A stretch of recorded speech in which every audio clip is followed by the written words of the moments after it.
This is the open ankle drill with the hip lift. So let's take a large step back so that we feel a calf stretch. Check that the feet are facing forward and that correct knee alignment here, and you're feeling a stretch in the back calf muscle. If you can't, take that leg further back. From here, come right up onto that ballet point. So you're literally on your big toe.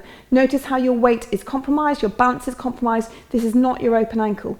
From here, bring the weight back down towards the ground. Keep the heel pad off the ground. Notice how it's a closed ankle position. Let's find your open ankle. Tease forward, so peel that foot through the ground until you get to the junction between the pad of the foot and your toes.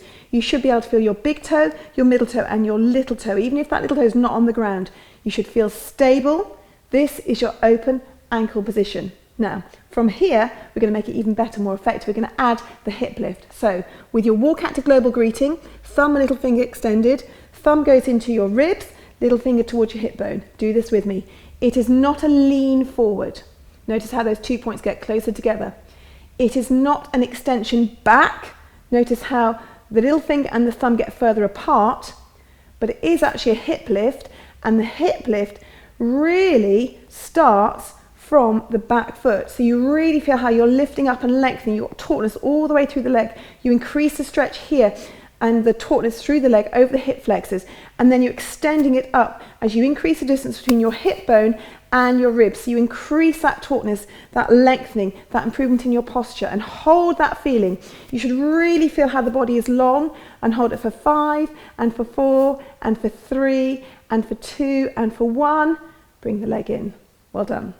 Let's do it on the other side. So take a large step back, feel a calf stretch, feet facing forward, come right up onto that ballet point. Notice how your balance is compromised. Bring the weight back down towards the ground, keep the heel pad off. The ankle is closed. From here, tease that back foot off the ground until you start to sort of peel it off the ground, until you feel the distance and that pad between big toe, middle toe and little toe. You've got a good balance here. This is your open ankle position. We're going to add that hip lift. So global greeting, thumb comes into the ribs, little finger goes down towards the hip bone. Do this with me. It is not a sit-up. It is not a back bend. It's a hip lift, and you're lifting up, and it starts from that back foot all the way from the toes. The leg is long, up over the hip flexors. Feel how you increase the distance between the ribs and the hips. So you increase that feeling, that tautness, that posture increases.